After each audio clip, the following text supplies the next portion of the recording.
સરસ તમે હજી એક બુક છે the magic of thinking big એમાં એમ કહેવામાં આવ્યું કે આપણે વિચારીને તો આ પૃથ્વી આપણે પૂરા હાથમાં આપણે લઈ લઈએ એટલે ખાલી એમ ડિગ્રી મેળવી એટલે આપણે સક્સેસફુલ થયા એમ નહીં એના ભેગા આપણા કર્મ પણ સારા ખપે આપણા વિચારો પણ સારા ખપે તો જ આપણે એક લેવલે ઉપર જશું ને સક્સેસફુલ થઈ શકશું થેન્ક યુ ખૂબ સરસ અર્પિતાબેને જે વાત કરી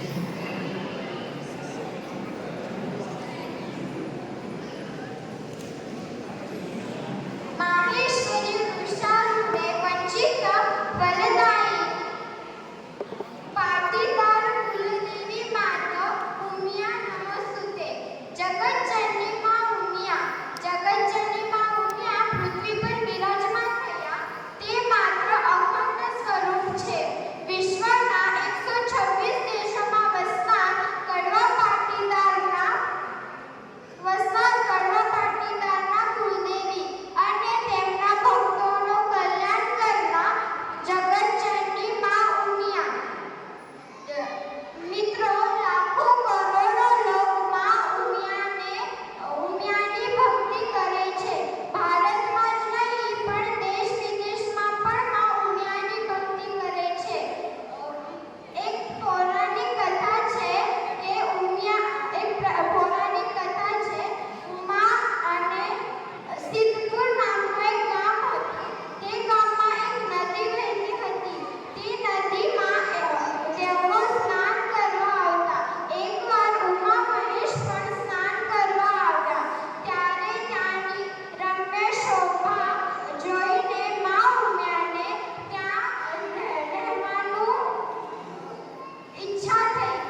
ખૂબ સરસ.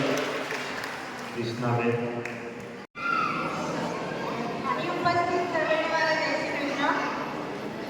9 દિવસની વાટ આખા વર્ષથી જોતા હતા અને 9 દિવસ કેમ પૂરા થયા ખબર પણ ના પડી. આપણી સંસ્કૃતિ જેટલી ભવ્ય દિવ્ય છે, એટલી શ્રેષ્ઠ છે, આપણને બધાને ખબર છે. અને આપણે હમણાં એના પ્રત્યે જાગૃત પણ થયા છીએ કે આપણે આપણા તહેવારો કેટલા આપણે સારી રીતે આપણે ઉજવીએ છીએ. આપણે કદી એ વિચાર કર્યો છે કે આ જે ઋષિમુનિ લોકોએ આપણને જે આ વિચારો આપ્યા છે, કે આપણને ઉત્સવો આપ્યા છે, તે શા માટે આપ્યા છે?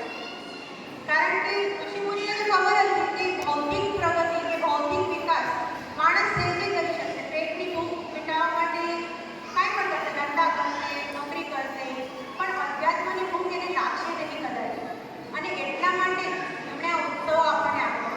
અને હ્યુમન સાયકોલોજીનો એમને અભ્યાસ કર્યો. આપણા ઋષિમુનિઓ, સંતો, મહાપુરુષો ખૂબ અભ્યાસ કર્યો અને એમને કમ્પેરેટિવ સ્ટડી કરીને આપણને આ બધા ઉત્સવો આપ્યા છે. તો આપણા ઉત્સવો કે છે કે આપણા જે પ્રતીકો છે, આપણી સાતમ, આઠમ, નોરતા કે પછી આપણા જે આપણે સાંજ્યા પૂરીએ, આરતી કરી, રંગોળી કાઢી, એ બધું છે કે આપણા તીર્થયાત્રા છે, આપણે તીર્થયાત્રા કરવા જઈએ કાશી, હરિદ્વાર, કે પછી આપણે અગિયારસ કરીએ, આપણા હરાસ કરીએ, એ બધાના પાછળ છે ને કંઈક લોજિક છે. આપણે ફક્ત કર્મકાંડમાં ગુંચવાઈ ગયા છે. આપણને લાગે છે કે આપણે ખૂબ ભાવપૂર્ણ રીતે કરીએ છીએ, બરોબર જ છે. ભાવપૂર્ણ રીતે જ આપણે બધું કરીએ છીએ. આપણે નોરતા કરીએ, હરાસ કરીએ, સાતમ કરીએ, આઠમ આપણે જે દેશમાં જઈએ ઉજવવા માટે. પણ કોઈ પણ આપણે જે પણ આપણા ઉત્સવ ઉજવતા હોઈએ કે આપણે કાંઈ પણ જે ડ્યુટી કરતા હોઈએ ને, એના પાછળ વિચાર અને પ્રેમ એ બંનેની આવશ્યકતા હોય છે. પણ આપણું અહીંયા શું થાય છે ખબર છે? પ્રેમ બહુ છે આપણને માતાજી માટે, ભગવાન માટે, પણ એના પાછળનો એક વિચાર છે તે લુપ્ત થઈ ગયો છે. તો જો વિચાર અને પ્રેમ સાથે આવે ને તો કૃતિનો એ પ્રભાવ પડે. આપણે હવે તમને એક ઉદાહરણ આપો. આપણે માતામાં આપણે ઉજવી રહ્યા, બરોબર? આપણે રાંધણ છઠના બધું ટાટું બનાવી, બીજું કે આપણે ટાટું ખાઈએ, બરોબર ને? બરોબર ને બહેનો? ટાટું ખાઈએ. પણ આપણી પછી બીજી જે આપણે વાર્તા કરીએ કે દેરાણી જેઠાણી હતી ને, આપણને બધી મહિલાઓને ખબર એ બધી વાર્તા. તો આપણા મનમાં જ્યારે આપણે સાતમ ઉજવશે ત્યારે એમ થાય કે ટાટુની રાંધી તો માતાજી કોપે માન થશે, દેરાણીનો છોરો બળી ગયો, આપણા છોરાને કાંઈ બી તકલીફ થશે. તો આપણા મનમાં શું થયું કે ભીતિ, એક ડર પેદા થયો અને આપણે આતંક કરી. પણ એકચ્યુઅલી શું છે કે નાના આપણે છોકરાઓને સંભાળશો, શાંતિ રાખો. પણ આપણા જે ઋષિમુનિઓ કે સંતો આપણને જ્યારે કંઈ ઉત્સવ આપે ત્યારે આપણો પ્રેમ વધારવા માટે આપે છે. પણ એક સંસ્કાર જ્યારે આપવો હોય ને ત્યારે તેની ડર બતાવવી પડે. નાના છોકરા બ્રશ ન કરતા હોય ને તો આપણે એને ડર બતાવવી પડે કે તારામાં જમ્સ થઈ જશે, તારા જમ્સ ખાઈ જશે. એ છોકરો નાનો હોય ત્યારે એ ડરથી બ્રશ કરતો હોય, પણ જો મોટો થાય, MBA થાય, MPhil કરે, ત્યારે પણ જો એના કોઈ ડર હોય તો પછી બ્રશ કરે તો એવું આપણું થઈ ગયું છે કે પેલા ડર છે પણ સંસ્કાર જો બેસી જાય તો પછી આપણે શું કરવાનું? એના પ્રેમથી કે સીતરામાં આખું વર્ષ આપણે ચૂલાનું પૂજન કરીએ, આખું વર્ષ આપણે એનો ઉપયોગ કરતા હોઈએ. તો એ દિવસે સ્ત્રીનો આપણું શું છે સાધન મેન, એટલે આપણો ચૂલો, આપણું રસોડું. તો એ દિવસે કૃતજ્ઞતા વ્યક્ત કરવાની ચૂલા પાસે કે માતાજી આખું વર્ષ અમે અહીંયા અગ્નિનો, એટલે અગ્નિ આપણી દેવતા છે, એના પર આપણે બધું રાંધીએ છીએ, એ આપણે ખાઈએ છીએ. તો શીતળામાં તમારી શીતળતા અમારા અન્નમાં આપજો અને અમારા કુટુંબમાં જે જે થાય છે એ બધાના જીવનમાં શાંતિ પ્રસ્થાપિત કરજો.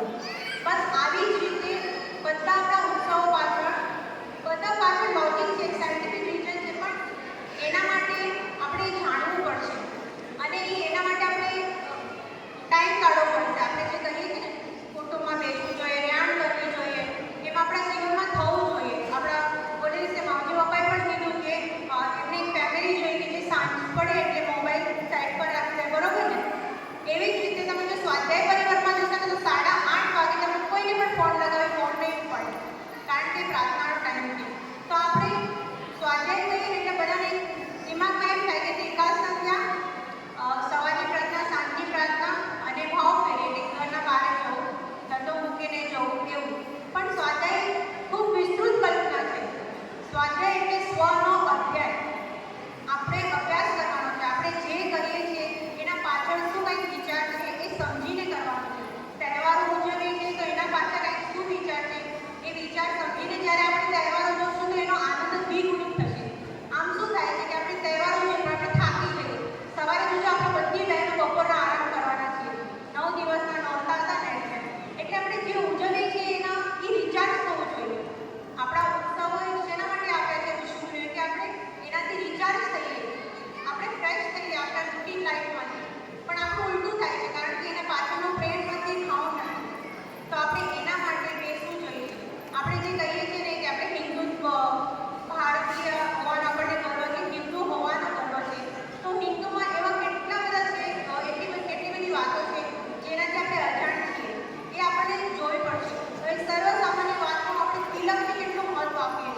બરોબર આપણે નાના છોકરાને સ્કૂલમાં હવે તિલક કરાવ્યા તો નથી મોકલતા, બરોબર છે? તો હવે કોઈક આપણને બહારનું પૂછે, સમજો હવે એનો કોઈ બીજો કોઈ ફ્રેન્ડ છે પર સાથે, સમજો મુસલમાન છે, એક ચાંદલો કેમ લગાવે છે, શું કરા તો તિલક કરી આવે છે, તો આપણા છોકરાને કહેતા આવડજો કે તિલક શા માટે છે? ડેકોરેશન નથી, તિલક એ બુદ્ધિનું પૂજન છે. કારણ કે બુદ્ધિ એવું તત્વ છે જે આપણને ભગવાનથી ડાયરેક્ટ જોડે છે. એટલે બુદ્ધિથી આપણે વિચારશું તો આપણે ભગવાનને જલ્દી સમીપ પહોંચી શકીએ. એટલે બુદ્ધિ ભગવાનથી સૌથી નજીકનું તત્વ હોય તો બુદ્ધિ છે, અને બુદ્ધિનું પૂજન છે. અને બુદ્ધિ એક માધ્યમ છે ભગવાન ઉપર પ્રેમ બેસાડવાનું. ઇમોશનલી આપણે બધા આટલે જઈએ ભગવાન સાથે, ઇમોશનલ લવ હોય પણ ઇન્ટેલેક્ચ્યુઅલ લવ ભગવાન પર બેસવો જોઈએ, બુદ્ધિનું પૂજન થવું જોઈએ. એટલા માટે તિલક છે. તો આ જ્યાં સુધી આપણે આપણા છોકરાઓ નહીં કહીએ ત્યાં સુધી બહારમાં કોઈ પણ આવીને કહેશે. એવી જ રીતે હિન્દુના બધું જે વાતો છે એના પાછળના લોજિક આપણે સમજવા પડશે.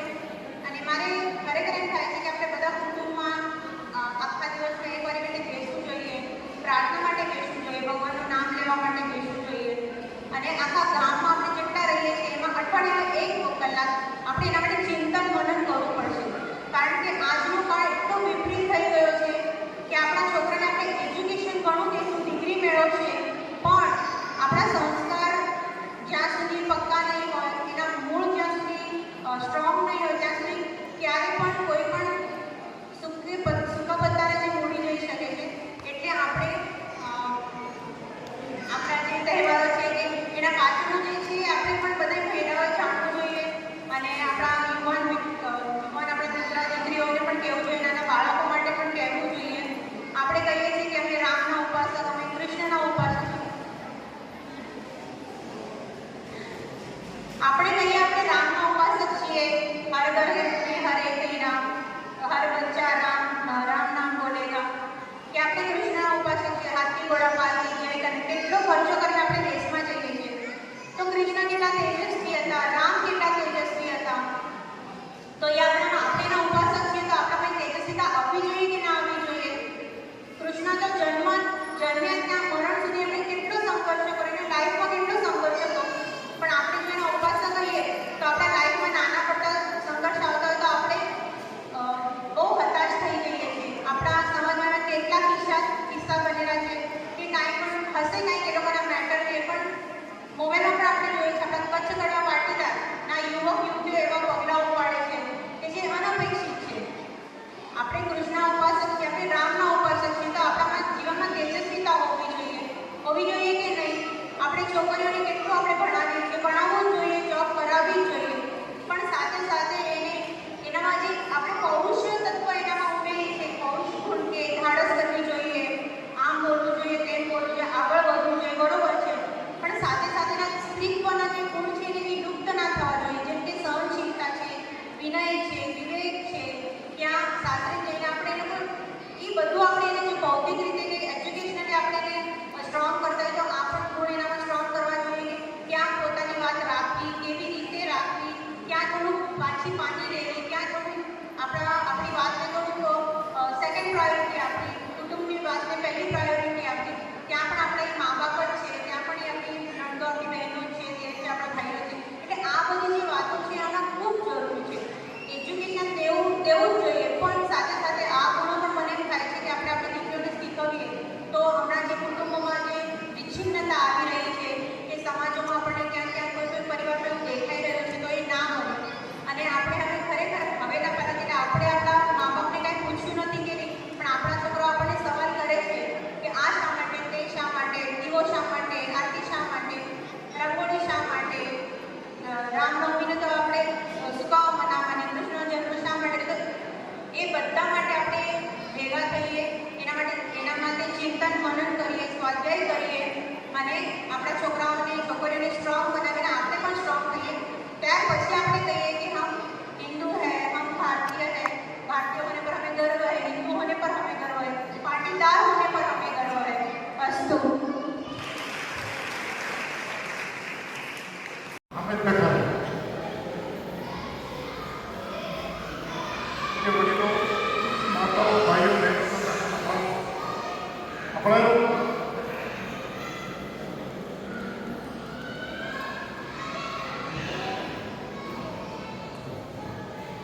હવે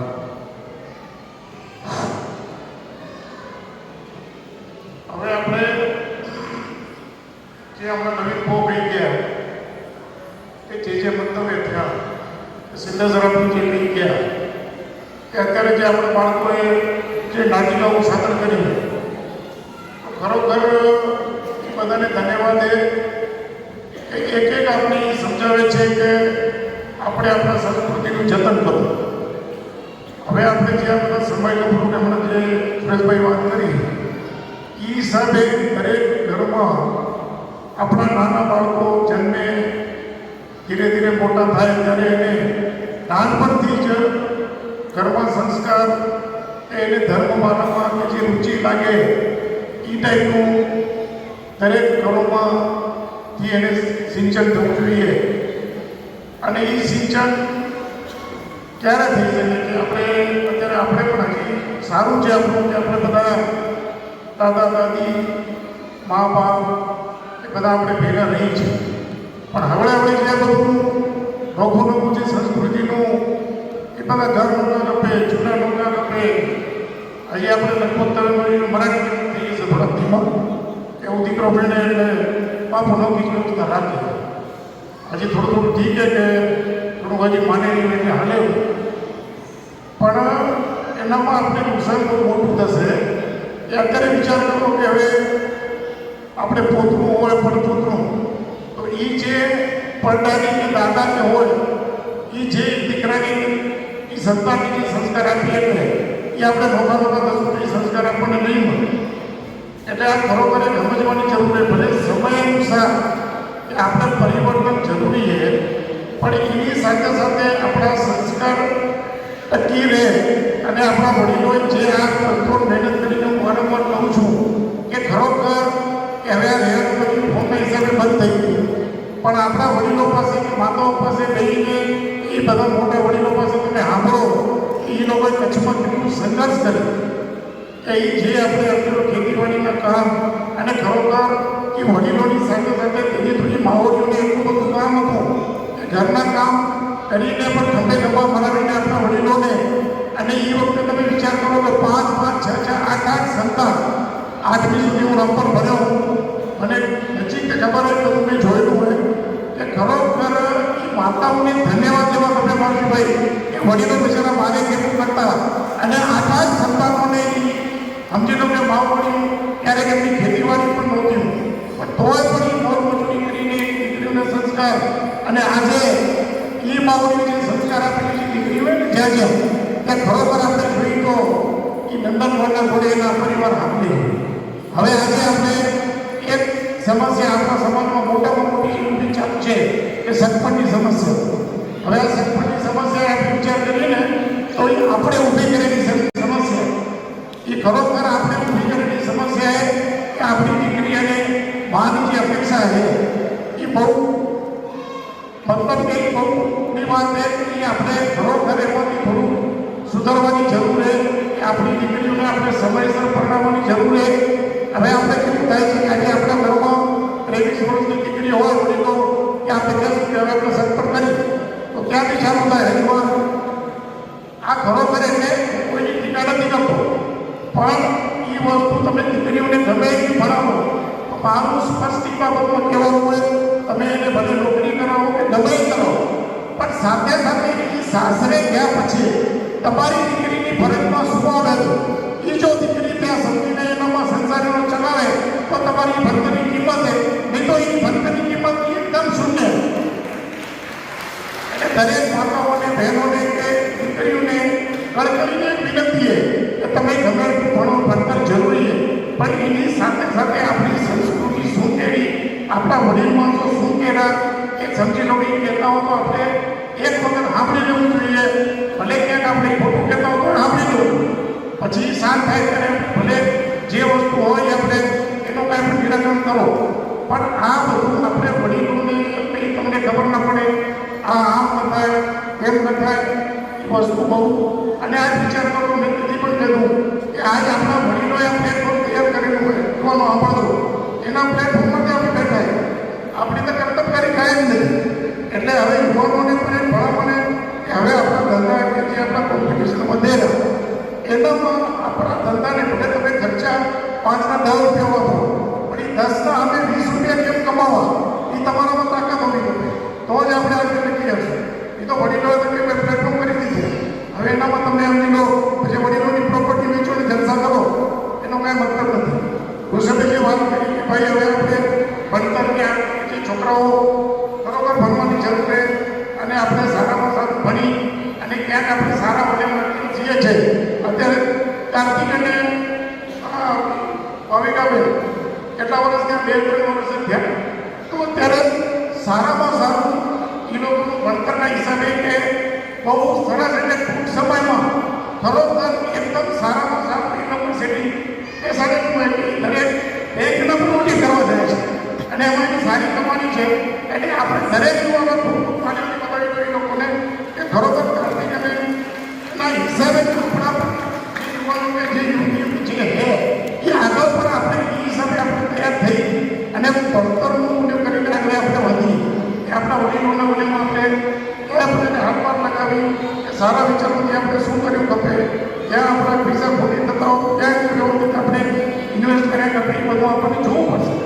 આવી રીતે આપણે બધા હળી મળીને રહી અને પરિવારમાં સંસ્કારનું જતન કરી જ્યાં સુધી અને બીજી મને એક ખાસ વાત કહેવી છે કે તમે રસોડા ભલે નોકા કરો પહેલો આપણે રસોડા ભલે આપણે સમય અનુસાર નોકા કરીએ પણ આપણા ઘરમાં હોય આપણા બધાના પોતા જ હોય છે. પણ મારો પણ નમ્ર વિનંતી છે કે સમજી લો કે આપણે બે ભાઈ એક નીચલા માળમાં રહેતા હોય ઉપરના માળમાં રહેતા હોય અને વડીલો જ્યારે પહેલાં આપણે જ્યારે ભેગા આવી જશું ત્યારે એક સેપરેટ જ ઘર છે આપણા ઘરમાં.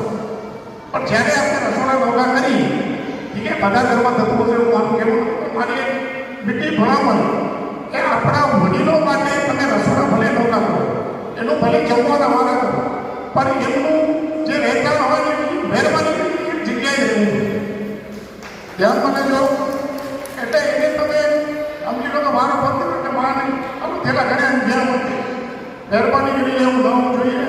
એના જે પુણ્ય છે પુણ્યની કમાણી આપણે કરી રહ્યા છીએ અને એના સિવાય આપણું કાંઈ હાલ્યા નથી. જે ઘરમાં વડીલોનું સન્માન અને જે વ્યવસ્થિત જ્યાં પરિવાર છે ને ત્યાં પણ હું કહું છું છાતી ઠોકીને કહું છું કે આની સગપણની સમસ્યાઓ નથી. જ્યાં કંઈ પણ આપણે સમાજમાં કંઈ ઘાસની અને સમાજની ખોટી આપણે અવહેલના કરશું ક્યાંક આપણે સમજી લો ભલે સારું ના કરીએ એટલા તો આપણે ક્યાંય પગારવાનું કંઈ સોચો નહીં. તમારા વિચારો સારા હશે તો કુદરત આપણને સારામાં સારું આપણા જીવનમાં બધું બરાબર રહેશે બધાને વ્યવસ્થિત રાખશે એવું મારું માનવું છે. વધારે બોલાનું તો માફ કરજો. ખૂબ ખૂબ ધન્યવાદ.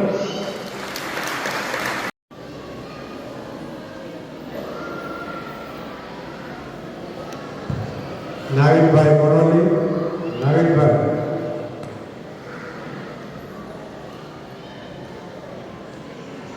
મંચે આવશો નવીન પટેલ જે મનમાં પછી રહી ના જાય કે મને અહીંયા જે આવે નારાયણભાઈ આવે છે પછી એના પછી નંબર નવીન પટેલ.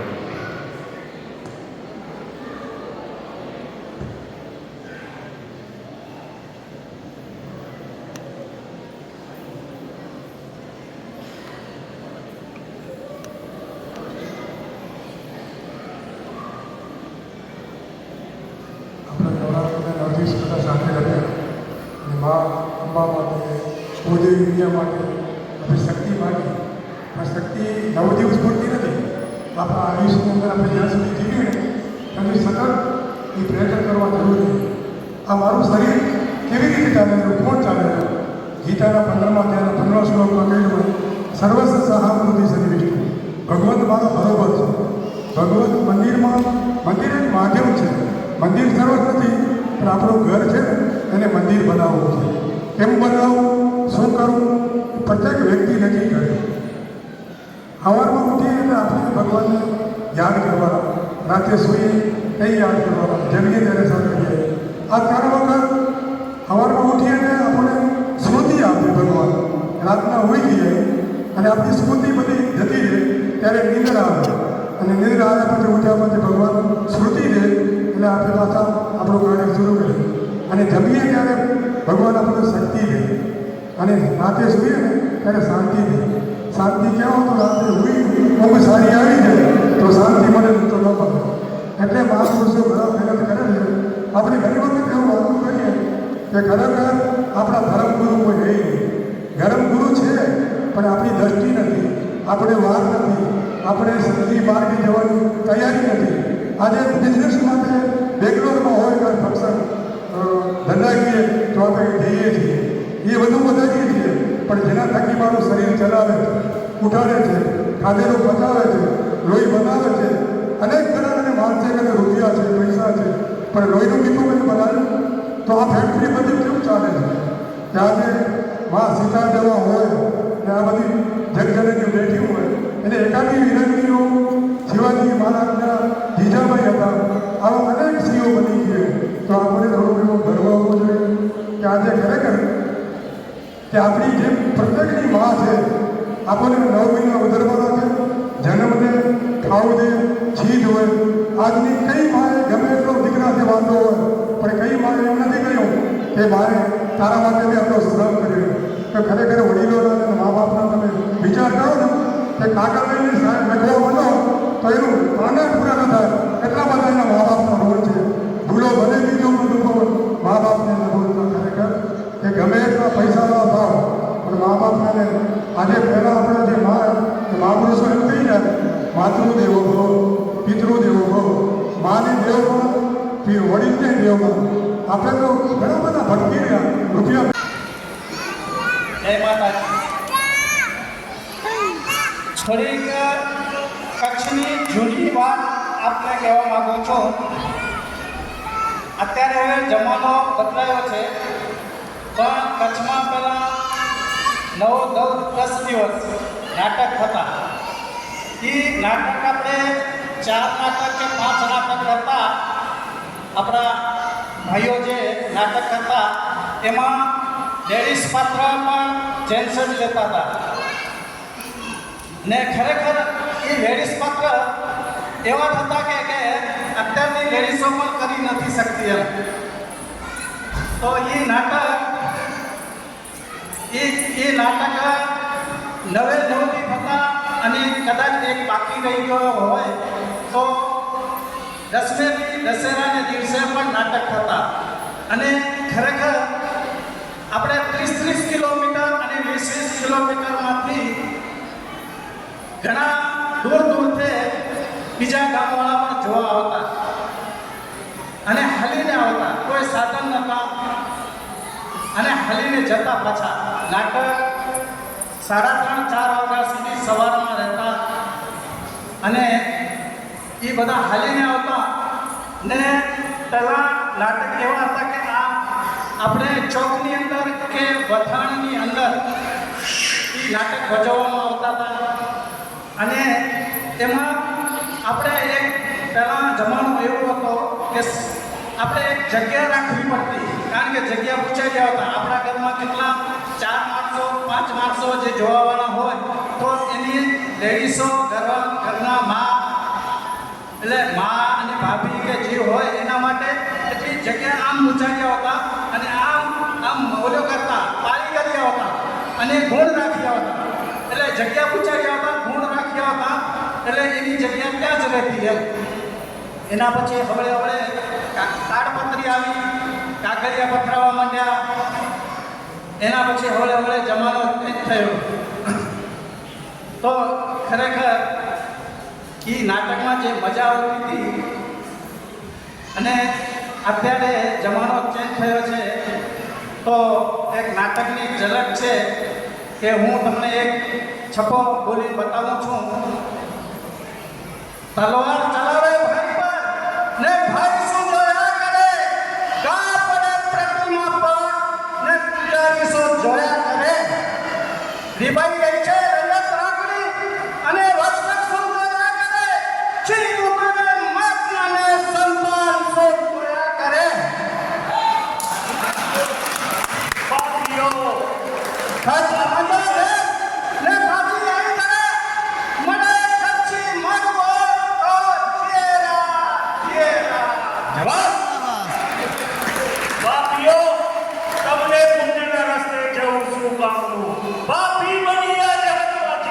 કામનું. પશુથી પણ ઉતરતા તમે એવા ઇન્સાન છો. ઇન્સાનના અવતારમાં શૈતાનના શૈતાન છો.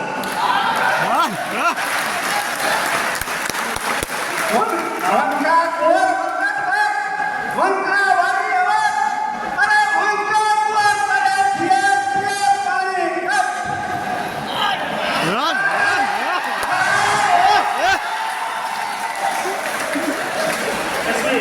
એસપીનો એક છપ્પો. અમે રામપર જયપુરનું નાટક કરેલો હતો. એમાં અમારા એસપી ભાઈ પણ કલાકાર મળ્યા હતા. હું હતો. એ ફોટા જોઈ છપ્પા આવા આમ સુરાતન ચડી ગયા એવા છપ્પા હતા. તો એસપીને કહીશ, એસપી તમારો એક છપ્પો છે. અરે આપણી આ નવી પેઢીને ખબર પડે કે આપણે આ નાટકોમાં છપ્પા કેવી રીતે બોલાય ને નાટક કેવી રીતે થાય. કારણ કે ઘણા વર્ષો પહેલા આપણે અહીંયા 4-5 નાટક કરેલા પણ આ નવી પેઢીને ખબર નથી કે અહીંયા નાટક આપણે કરેલા. પણ આપણે અહીંયા ઘણા બધા એવા નાટક કરેલા. નાટક કરેલા 5 નાટક આપણે છેલ્લે એક છપ્પા બોલી જાઉં.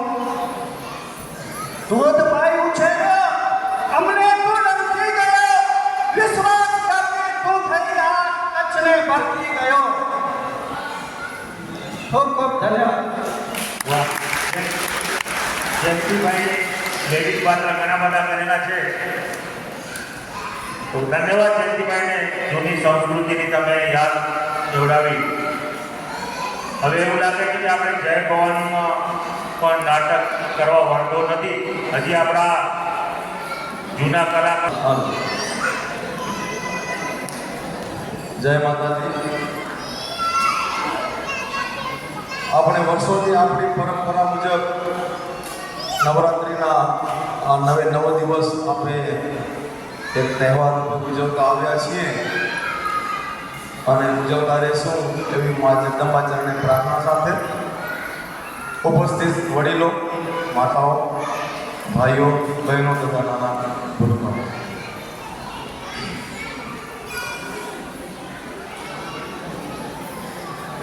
અત્યારના આ સમયમાં સંબંધો એવા શોર્ટકટ થઈ ગયા ને કે સંબંધ કેવા વરસાદ જેવા આવે પડે હાલે. સંબંધ એવા હોવો જોઈએ સમાજ સાથે, પરિવાર સાથે કે જે આપણી આસપાસ રહે, દેખાય નહીં પણ આપણી આસપાસ રહે. મતલબ પવન જેવો સુંદર મોજી. કરોડ રૂપિયાનું મકાન હોય, સવારમાં બહેનો ઉઠીને હારમણી લઈને બવારી કાઢે, હારમણી કાઢે, કચરો સાફ કરે, તો કોઈ કચરો નાખતો નથી. આપણું મકાન હોય રોજ સવારે કે સાંજે આપણે અવશ્ય માટે આપણને બવારી હારમણી ફેરવી પડે. આપણે કચરો તો નાખતા નથી તો પણ વાળવું પડે. તો આપણો દેહ અનમોલ છે. તો આપણા દેહમાં જે મોહ, માયા રૂપી જે અહંકાર રૂપી જે હું પણ છે ને, એને પણ ક્યારેક આપણને હારમણી ફેરવવી જોઈએ. પણ તે સદગુરુની સાનિધ્ય હોય, મા જગદંબાના આશીષ હોય, સત્સંગની બેઠક હોય, ત્યાં પોસિબલ છે. માની મમતા અને બાપની ક્ષમતાને જો પરિવાર સમજી જાણે, માની મમતા અને બાપની ક્ષમતા, તો ખરોખર સ્વર્ગને આજે પણ ધરતી પર આવવું પડે. પત્ની સમજદાર હોય તો મકાન અવશ્ય બને. પતિ સમજદાર હોય તો ઘર બને. બંને માણસ સમજદાર હોય તો એક મંદિર બને. અને છોકરા સમજદાર હોય ને તો ઘર સ્વર્ગ બને. ધ્યાન આપશો. પત્ની સમજદાર હોય તો મકાન બને, પતિ સમજદાર હોય તો ઘર બને. બંને માણસો સમજદાર હોય તો મંદિર બને. અને છોકરા સમજદાર હોય ને તો ઘર બને, સ્વર્ગ બને. પરંતુ ખરેખર કે પરિવાર સાથે મા બાપ હોય ને તારે સ્વર્ગ કરતા પણ સુંદર બનવું પડે. માટે માની મમતા અને બાપની ક્ષમતાને જો આ પરિવાર ઓળખી જાણતો હોય ને તો અવશ્ય ધરતી પર આવવું પડે. દીકરા 4 પ્રકારના હોય. દીકરા, પુત્ર, છોકરો, ગગો અને દીકરો. છોકરા 4 પ્રકારના. દીકરો કોને કહેવાય? કે જે પરિવારનો દી વાળે, દી એટલે સારા વાના કરે ને, પરિવારને કોઈ સારા માર્ગે લઈ જાય, પરિવારને કોઈ ઉન્નતિના પગથિયે લઈ જાય એને દીકરો કહેવાય. પુત્ર કોને કહેવાય? તો કે વડીલોને જે પૂરૂપી નરકમાંથી સ્વર્ગ તરફ લઈ જાય ને, જે દાન પુણ્ય ધર્મ કરીને સંસ્કાર રૂપી સિંચન કરીને એને પુત્ર કહેવાય. ગગો કોને કહેવાય? આવો પ્રસંગ ચાલતો હોય અને ક્યાંક નોટબુક પેન લઈને કોઈ ખેડો લખાવા આવે, ક્યાંક ગૌશાળા હોય કે કોઈની દાન પેટ લખાવા આવે એ માવજીભાઈ કેટલા લખાવા જાય ત્યારે ગગો કે ઉભારો, મારી માને પૂછ્યો, દોડીને જાય ગગો કહેવાય. છોકરો કેને કહેવાય? ચડી ફેરી, સિંદૂરી બાંધી, દારૂ પી, ખોટા વ્યસનો કરીને જ્યાં પડ્યો હોય ને એને છોકરો કહેવાય. માટે આપણને શું બનવું એ આપણને પોતે ધ્યાન લઈ લેવાનું છે. મેં પહેલાં કહ્યું, પ્રમુખ સાહેબ આવે ચિત્તની શાંતિ, મનની પ્રશંસા, દિલની દાતારી, ઘૂમડાની રૂજ અને ટાટિયા તાવની ટાટ की અંદરથી જ આવે. ખરેખર આપણે જય ભવાની નવરાત્રી મિત્ર મંડળ જે અખંડિતાને જે આરાધે છે એનું કારણ એ છે કે જેમ ટાઢિયા તાવની ટાઢ અંદરથી આવે ને એમ સર્વ વડીલો, યુવાનો, મહિલાઓ, માતાઓ, બહેનો જે એની હૂફ અંદરથી છે ને એકતાની, ખરેખર ક્યારેક એવું લાગે કે નહીં મંડળ તો જય ભવાની ખરેખર બેઠે બેઠે બધાને યાદ આવતું હશે. એટલે એ ટાઢિયા તાવની ટાઢના જેવું છે. માટે ચિત્તની શાંતિ, મનની પ્રશંસા, દિલની દાતારી, ઘૂમડાની ગૂંજ અને ટાઢિયાની ટાઢ અંદરથી આવે એમ હરેક મેમ્બરના દિલમાં મા જગદંબાનો સાથ છે. તેથી આપણે સાથે બેસી આપણે આ અનેરો લાભો લઈએ છીએ.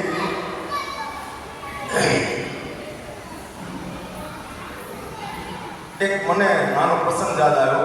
જસદણના આલા ભગત, જસદણ રાજકોટ, એના દરબારમાં દાન પુણ્યનું અવારનવાર ચાલુ, દાન પુણ્ય ચાલુ. એના મુનિમો કહેવા લાગ્યા કે બાપા હવે આપણા ખજાનામાં હવે તો મુનિનું બહુ માઇનસ ઘણું થયેલું, તો બીજો સેવક હશે તો બાપા ગોળ હોય ત્યાં માખીઓ આવે, ગોળ હોય ને ગોળ, ગોળની પીલી હોય ત્યાં માખીઓ આવે. તો ગોળ હોય તો માખીઓ આવે, ગોળ જ નહીં હોય તો ભગવાનનું કામ ભગવાન કરશે. સમય વીતતા ગયા.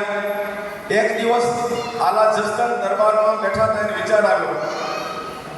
સાંજનો સમય, મુનિમને બોલાવ્યો. 10, 11, 12 વાગતા હશે રાતે. ગોળની ભીલી રાખી, ભીલી ઉપર રૂમાલ ઢાંકેલો. મુનિમ તમે શું કહેતા? તો કે ગોળ હોય ત્યાં માખી આવે. ગોળની ભીલી ઉપરથી રૂમાલ ખસેડ્યું, માખી છે. આલા જસદણ વિચાર કરવા લાગ્યા. પરંતુ એના બાજુમાં જેનો મુનિમ ઉભો હતો, હોશિયાર વ્યક્તિ હતો ને, કે બાબા માખીઓ ના દિવસની આવે, રાતની ના આવે. વિચાર કરે શું કહેવા માંગે છે? માખીઓ દિવસની આવે. ત્યારે આલા દરબારમાં બોલ્યા હતા કે આપણો દિવસ છે, અત્યારે આપણી પાસે છે ને એટલે લોકો આવે છે ને માગે છે, એટલે આપણી પાસે ગોળ ઢાંકવો ન જોઈએ, ગોળ ખુલ્લો રાખવો જોઈએ. આવા વિચારો હતા. ત્યારે આજે આપણે કોઈ દાન ભેટ દેવાની હોય ત્યારે માને પૂછવા ના જવાય.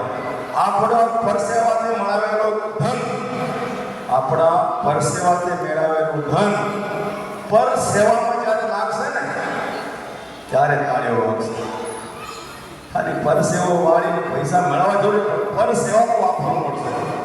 અને ખરેખર ભલામણ તો હોય, પરિવાર હોય, વડીલો દેતા હોય, પરંતુ આપણી સંસ્કૃતિને કોઈ દાગ લાગે, આપણી જ્ઞાતિને ક્યારે નીચું જવાનું ના આવે, એવા વિચારોથી પરિવારોમાં હળી મળીને રહેવું, અવારનવાર સૂચનો, સલાહો, ભલામણ દેતા હોઈએ છીએ.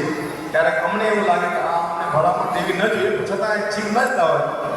બાકી પરિવારમાં એકતા હશે તો જ આગળ વધાશે. આજનો સમય બહુ કપરો છે, માટે રસ્તામાં પડેલ પથ્થરો જોઈ કરીને આપણને સાઈડ નથી કાપવી, પણ પથ્થરાને પગથિયું બનાવી અને એનો વાપર કરી અને આપણને આગળ જવું છે. માટે ફરી એકવાર આપના ચરણે નમન સાથે મારા શબ્દો વિરમું છું. જય માતાજી.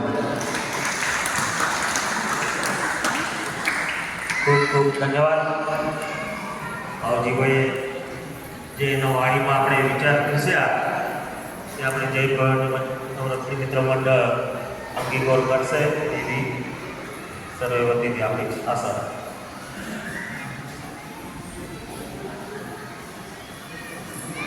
હવે કોઈ બહેનો માટે કોઈ પોતાના મંતવ્ય રજૂ કરવા હોય તો એવી તકે આવી જશો.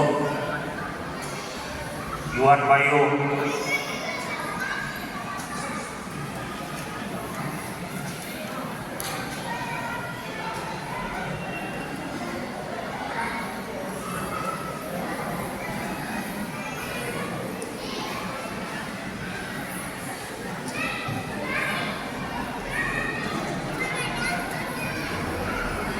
શું કહેવાય પગાર કહેવાય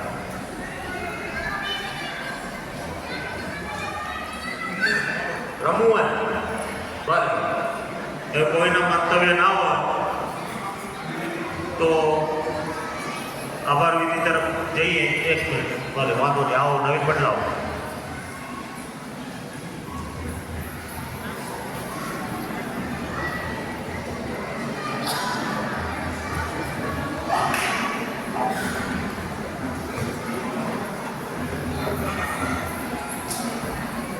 ભાઈઓને એક સૂચન છે કે આપણે વિશ્વ હિન્દુ પરિષદ, બજરંગ દળ કે આરએસએસની જ્યાં શાખાઓ ચાલતી હોય ત્યાં બધાએ જવું જરૂરી છે.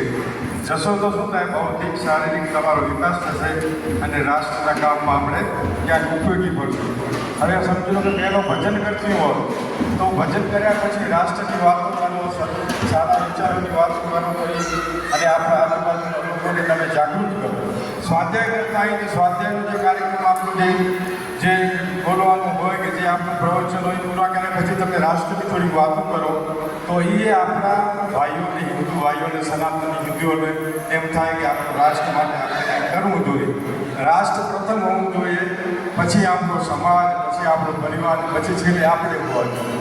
તો રાષ્ટ્ર માટે આપણે જો કામ કરવું હશે, રાષ્ટ્રને જો સમર્થ બનાવવું હશે, શક્તિશાળી આપણો સનાતન હિન્દુ ધર્મને બનાવવો હશે તો આપણે જે આપણી સનાતન સંસ્થાઓ છે એની સાથે આપણે વધારે જોડાવવું પડશે અને આપણે બધાને જાગૃત રહેવું પડશે, જાગૃત કરવા પડશે.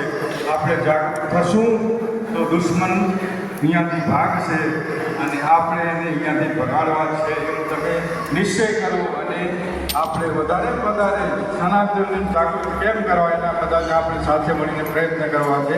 જય હિન્દ, જય મહારાષ્ટ્ર.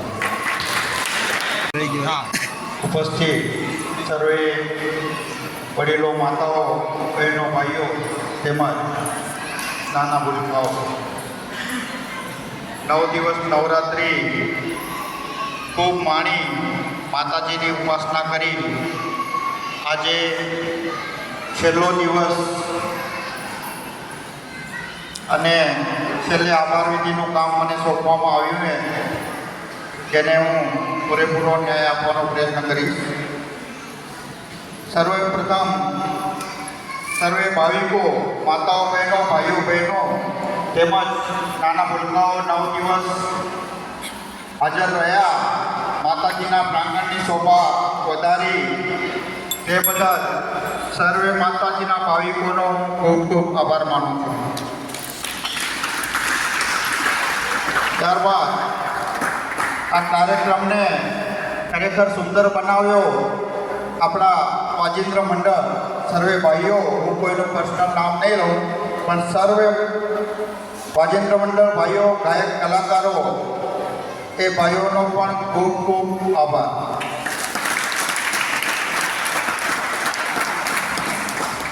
ત્યારબાદ 9 દિવસ માતાજીની ઉપાસના કરી આપણા મંડળના મહારાજશ્રીનો પણ ખૂબ ખૂબ આભાર.